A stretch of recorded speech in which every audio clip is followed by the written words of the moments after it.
Então, a pista do Qatar é mais para a McLaren, eles vão dominar, as estratégias vão ser engessadas, porque tem esse limite de 25 voltas que a Pirelli estipulou. Vai ser uma pista mais para o Piastri, porque ele é melhor em curvas de alta velocidade. Então, tudo vai estar decidido depois de 2, 3 voltas depois da largada, certo? Errado. O campeonato de 2025 da Fórmula 1 tem outras ideias e elas geralmente não fazem muito sentido, como essa ideia da McLaren de não parar os dois pilotos no safety car. Eu vou explicar por que isso redondamente não fez o mínimo sentido no Ju Responde. Foi a pergunta que mais se repetiu nos temas que vocês mandaram para mim lá no meu Instagram, MyF1Life. Então, fica primeiro o convite para todo mundo participar das próximas edições. É só me seguir lá no Instagram. Depois de cada corrida, eu coloco uma caixinha de perguntas e vocês podem mandar o que vocês quiserem. Tem também no nosso cardápio por aqui como funcionam essas decisões rápidas no pit wall, no caso de safety car, a questão de estratégia. Por que a McLaren colocou pneu duro para os dois pilotos no final da corrida? E muita gente perguntando qual é a real chance do Max Verstappen. Max Verstappen venceu as últimas 2 corridas e está indo para a última prova com 12 pontos de desvantagem só para o Lando Norris. Ele que chegou a estar 104 pontos atrás. Realmente não é um campeonato muito chegado à lógica, esse campeonato de 2025, por isso que a gente chega com essa decisão apertada, muito mais apertada do que deveria no final. Na verdade, só o fato do Max levar essa decisão para Abu Dhabi já é realmente impressionante. Também tem, se o Antonelli ajudou o Norris, por que a Sauber colocou o pneu macio no Gabriel no final da corrida, se tem algum boato no paddock sobre o Hamilton se aposentar no final desse ano, por que a Ferrari foi tão mal nesse GP de Abu Dhabi, e sobre o Newey como chefe da Aston Martin, por que isso foi feito e como isso vai funcionar. Esse, inclusive, é um tema muito interessante. Então, começando pela pergunta que mais se repetiu, o que passou na cabeça da McLaren para eles não fazerem o pit stop no momento do safety car? O que passou na cabeça deles é o seguinte, que eles não tinham certeza, segundo eles, que todo mundo iria parar, e eles voltando no trânsito, eles confiavam que o ritmo deles seria suficiente para eles conseguirem tirar essa desvantagem. A desvantagem seria gigantesca, que é a desvantagem de uma parada no box em uma pista em que se perde mais de 26 segundos para trocar os pneus. Por que isso não faz sentido, essa justificativa de que eles não achavam que todo mundo ia parar? Então, essa corrida era uma corrida diferente, uma corrida com 57 voltas, e a Pirelli estipulou um máximo do número de voltas para tentar salvar o pneu de ter furos e tal, problemas que aconteceram em corridas anteriores no Qatar, um limite de 25 voltas para cada jogo de pneus. Então, você pega 57 voltas. O que isso significa? Qualquer safety car que acontecesse a partir da volta 7, então depois de 7 voltas sendo feitas, já daria para parar. Qual que é o jeito mais fácil de você terminar o GP do Qatar, mais rápido de terminar o GP do Qatar? É fazendo 2 paradas? Não, seria fazendo uma parada, mas isso era impossível. Então, o que eles estão tentando é economizar o máximo de tempo possível, sabendo que todo mundo tem que fazer 2 paradas. Como que você economiza tempo? Parando com um safety car.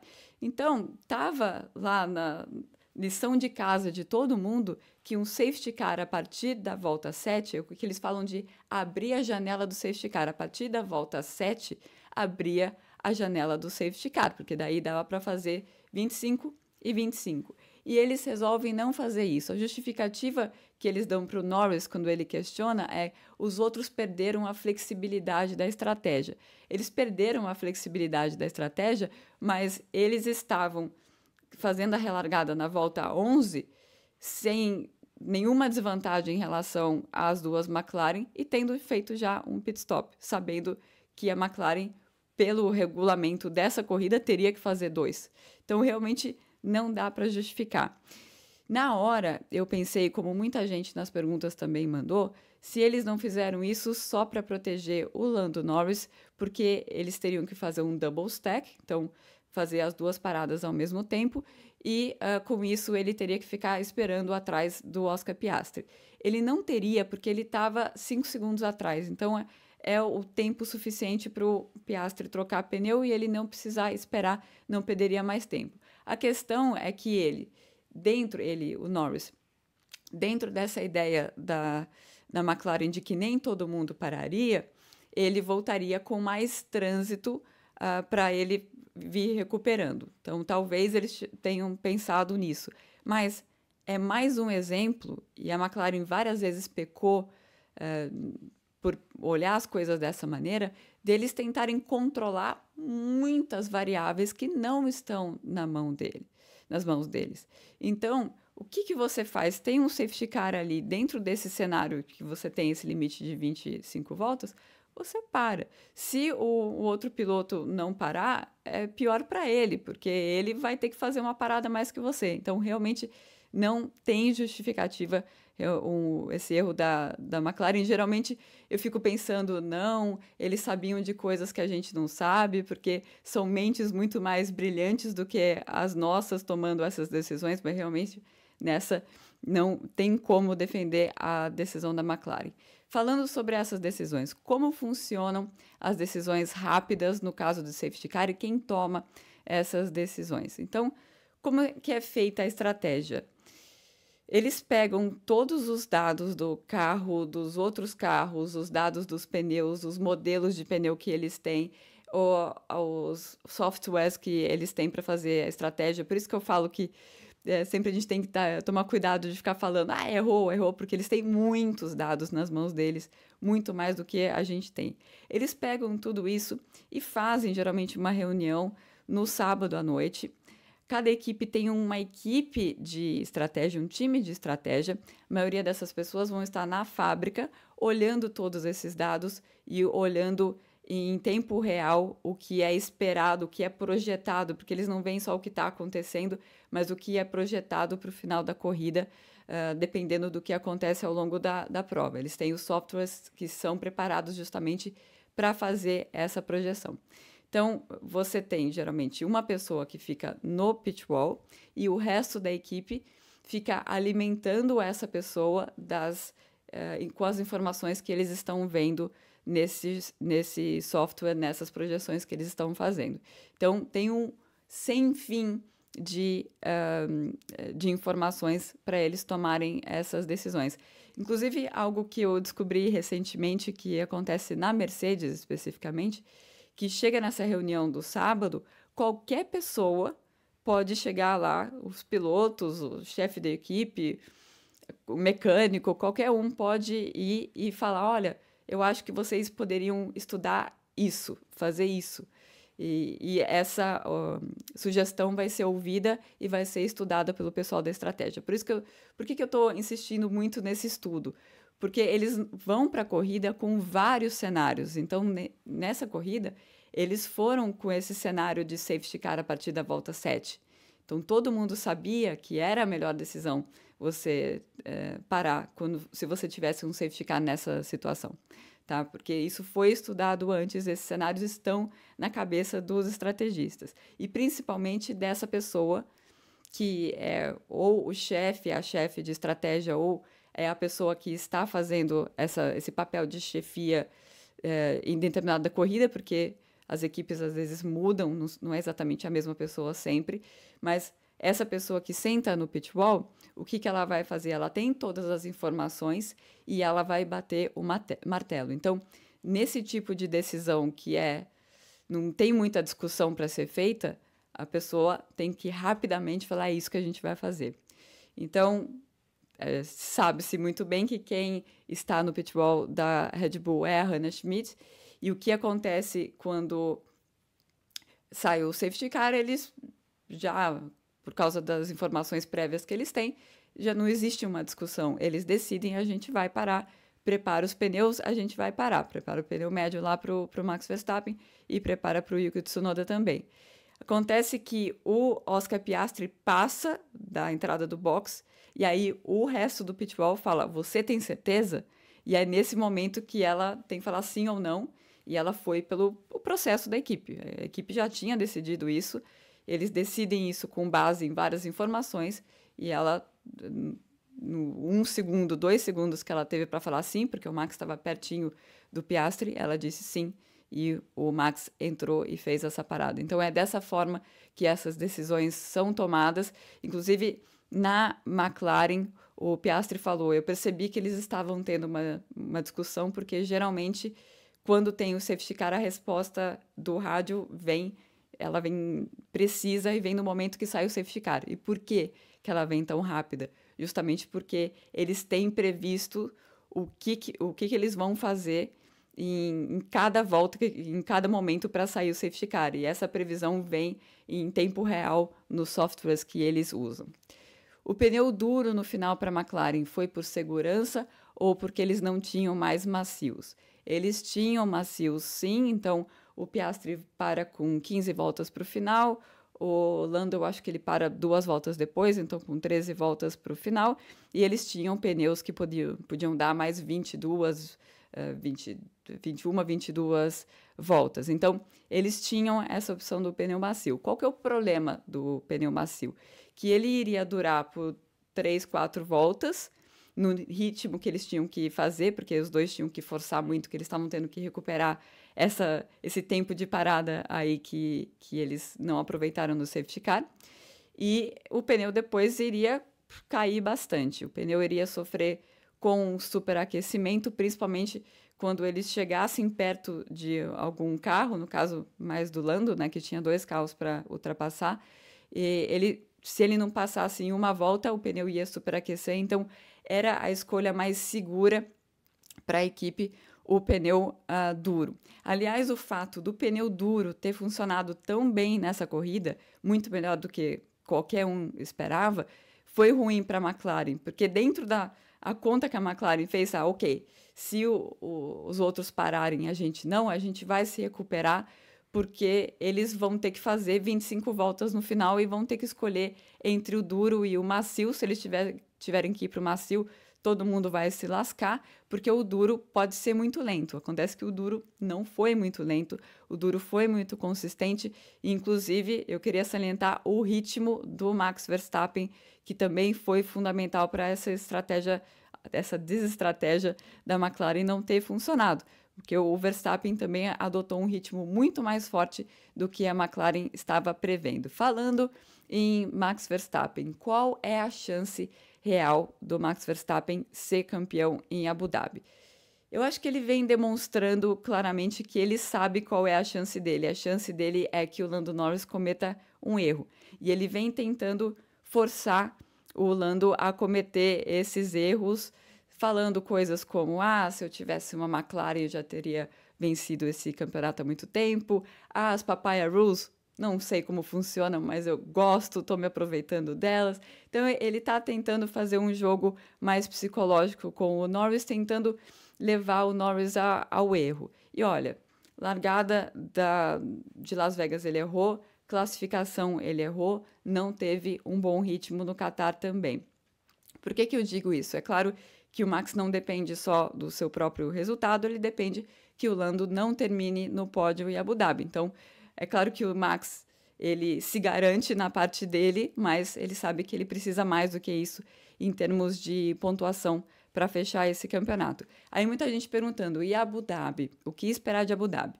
Então, Abu Dhabi é uma pista que tende a ser mais equilibrada em termos de performance do que o Qatar foi. O Qatar estava muito com a cara da McLaren mesmo. Abu Dhabi tem algumas curvas mais longas, mas são poucas, que são coisas boas para a McLaren. Tem também a questão de superaquecimento, que é algo que joga mais na mão da McLaren, mas também tem um trecho mais de baixa velocidade, em que a Red Bull pode ir bem. É um tipo de pista que dá para você andar com o carro bastante baixo. Quando a Red Bull consegue fazer isso, o carro fica muito bem equilibrado. Então, é uma etapa que é mais equilibrada e o Max Verstappen tem a seu favor que a equipe inteira vai estar trabalhando para ele, enquanto na McLaren as atenções ainda vão estar divididas e com a McLaren tentando cuidar de absolutamente todos os aspectos como eles vêm tentando fazer. Então, não é impossível o Max ganhar esse campeonato, não. Antes de continuar aqui com o Gil Responde, eu queria dar um recado que, ó, você é super fã de Fórmula 1, fica ligado. Você quer saber o que eu tô fazendo distribuindo boné autografado e quem é esse pessoal? Eles são os assinantes do No Paddock da Fórmula 1 com a Ju no Catarse, e essa é a reunião anual no fim de semana do GP de São Paulo. É sempre muito legal porque eu consigo conversar com a galera e muita amizade nasce por aqui. E os mais sortudos saem com brindes sempre muito especiais. Essa é só parte de um projeto que nasceu lá em 2019 e que está crescendo bastante desde então. O pessoal participa de lives comigo horas antes da largada, com notícias quentinhas do paddock. Também podem perguntar o que eles quiserem, saber de absolutamente qualquer coisa. Eles recebem também podcasts mensais. Olha aí o Bortoleto novinho, olha aí o Rafa Câmara também. Eles recebem também newsletters semanais, onde eu tento dar uma organizada no que é informação mesmo e o que é boataria de internet. Aí no final do ano, o pessoal recebe o e-book com as minhas análises corrida a corrida e também tem desconto na compra da versão impressa desse e-book. Olha que bonitona que ficou a última edição. E a gente tem também um grupo de Discord e até um bingo. Sim, a gente vai tendo várias ideias e a cada ano juntos a gente vai fazendo o No Paddock crescer. Para saber mais sobre as assinaturas, é só ir no www.catarse.me/No Paddock e com R$18 por mês você já pode fazer parte dessa turma. Lembrando que a temporada acaba, mas os brindes, o conteúdo, tudo mais continua a pleno vapor no Paddock da Fórmula 1 com a Ju. Vale a pena conferir. Continuando aqui, o Antonelli ajudou o Norris. Acho que já está claro, a própria Red Bull pediu desculpas pelas insinuações que foram feitas pelo Lambiase e depois pelo Helmut Marko, de que o Antonelli teria deixado o Norris passar para a diferença ser maior nessa última etapa do campeonato. Eles têm o mesmo motor, é claro, mas a Mercedes estava tentando selar a conquista do vice-campeonato de construtores, que é mais dinheirinho para eles, é importante para eles. E o Antonelli, só olhar o onboard do Antonelli, ele comete um erro. Na verdade, a traseira do carro dá uma escapada, ele tenta continuar com o motor cheio para tentar continuar na frente do Norris, acaba saindo da pista e com isso o Norris faz essa ultrapassagem. Inclusive no rádio depois ele se xinga bastante e o engenheiro dele, o Bono, tenta acalmá-lo e tudo mais, então foi bastante claro que foi um erro mesmo do Kimi Antonelli. Pneu macio para o Gabriel, o que a Sauber estava pensando? Estava pensando em tentar fazer alguma coisa diferente, né? Então a corrida acabou sendo movimentada na parte da frente porque a McLaren decidiu não parar no safety car, né? E teve algumas mudanças de posição que aconteceram durante o safety car por causa das paradas, que dois pilotos parando juntos, a mesma equipe, e alguma confusão dos boxes ali. Foi ali, inclusive, que o Carlos Sainz conseguiu passar o Antonelli para se colocar na posição de chegar ao pódio. Mas no caso da Sauber, o Gabriel ali, ele primeira volta, acho que trocou de posição com o Stroll umas 3 vezes. Depois ele passa o Stroll quando os dois estão passando o carro do Gasly saindo faísca para tudo quanto é lado, depois que ele tinha batido com o Nico. E o Gabriel passa o Stroll ali e fica na frente do Stroll e atrás do Hamilton. O Hamilton que perdeu 2 posições nessa parada no safety car. E não tinha muito o que fazer ali, né? Tava todo mundo com o mesmo pneu, o mesmo número de voltas, rendimento tudo muito parecido. Já é uma pista difícil de ultrapassar. Então, o que eles tentaram é fazer alguma coisa de diferente. Eles sabiam que eram muitas voltas para fazer com o pneu macio, como eu estava falando a respeito da McLaren também, mas perdeu por 1 milhão. Eles estavam meio arriscando mesmo. O Gabriel tinha pneu duro para colocar, não é que ele não tinha mais pneus, foi simplesmente tentar fazer algo diferente. Algum boato no paddock sobre o Hamilton se aposentar neste ano, no final desse ano, e por que a Ferrari foi tão mal? Não tem boato no paddock dele se aposentar, não. O que acontece é que o Hamilton, às vezes, sai muito decepcionado das corridas e dá algumas respostas um pouco atravessadas, mas geralmente o que ele está falando é que ele sabe que é um projeto de longo prazo, ele tem pelo menos mais 2 anos o contrato com a Ferrari, ele não esperava que ele ia chegar na Ferrari e ia sair ganhando, ele não esperava que seria tão difícil a adaptação, com certeza, mas ele tem muita curiosidade, no mínimo, de saber como que ele vai se dar com o regulamento de 2026. Ficou muito claro, mesmo nos anos de Mercedes, que ele não se deu bem nesse regulamento, ele não gosta, o carro é muito duro, o carro não permite que ele use as armas que ele usou em regulamentos anteriores, e ele quer saber como que o estilo dele vai casar com o novo regulamento e como as coisas que ele vem tentando mudar na Ferrari, se isso realmente vai acontecer e se isso realmente vai ajudar a equipe a ir para frente. Então, começa tudo de novo em 2026. Se ele tiver o mesmo 2026 que ele teve em 2025, aí eu acho que a conversa começa a mudar. Mas aí a gente está falando do final do ano que vem. Falando sobre essa corrida da Ferrari, já seria uma pista difícil para a Ferrari, porque tem curva rápida, curva longa e rápida, e são características que não são boas para o carro da Ferrari, mas teve algo a mais, que foi a pressão dos pneus está bastante alta e o carro da Ferrari é a pressão mínima que a Pirelli prescreve para todos os carros, era o mesmo para todo mundo, mas o carro da Ferrari parece ter respondido muito pior do que os outros a essa pressão bastante alta. Inclusive, um final de semana excelente do Charles Leclerc, tendo conseguido levar essa Ferrari para o Q3 e para os pontos, porque claramente você pega o onboard, estava muito difícil pilotar esse carro nesse final de semana. Para Abu Dhabi, tem tudo para ser uma história bastante diferente para a Ferrari. Vamos ver se eles vão conseguir aproveitar isso. E finalizando aqui, o Ju responde: o Newey vai ser chefe em 2026 na Aston Martin, ele já consegue assumir decisões como chefe nesse ano?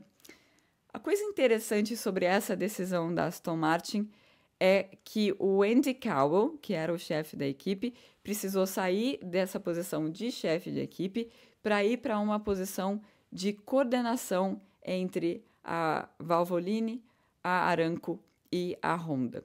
Os assinantes, inclusive, do No Paddock da Fórmula 1 com a Ju, eles já sabem desde o começo do ano que existia uma preocupação muito grande no projeto do motor da Honda, justamente na integração entre a Honda e os parceiros técnicos de lubrificante e tudo mais da Aston Martin.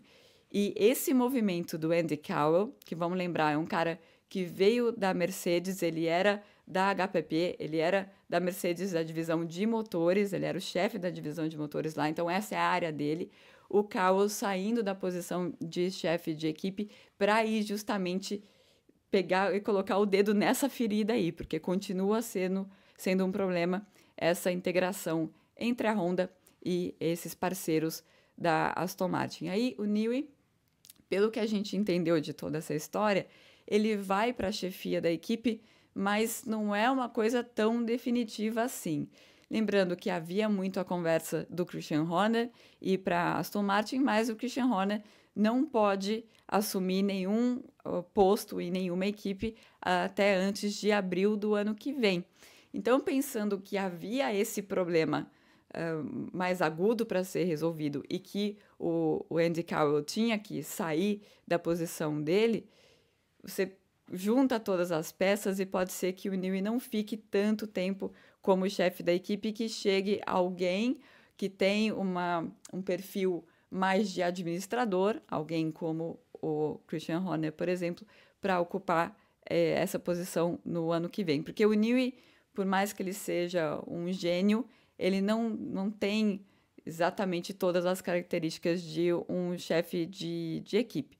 Então, é por isso que essa decisão foi recebida com um pouco de estranheza, mas depois que todas as peças começaram a se mexer, ficou um pouco mais claro o que pode ser o plano para Aston Martin para 2026. Esse foi o Ju Responde do GP do Qatar, e semana que vem eu volto. O que será que vai acontecer nessa decisão, hein? esse campeonato de 2025 só joga surpresa pra gente, que sabe a gente vai ter mais alguma.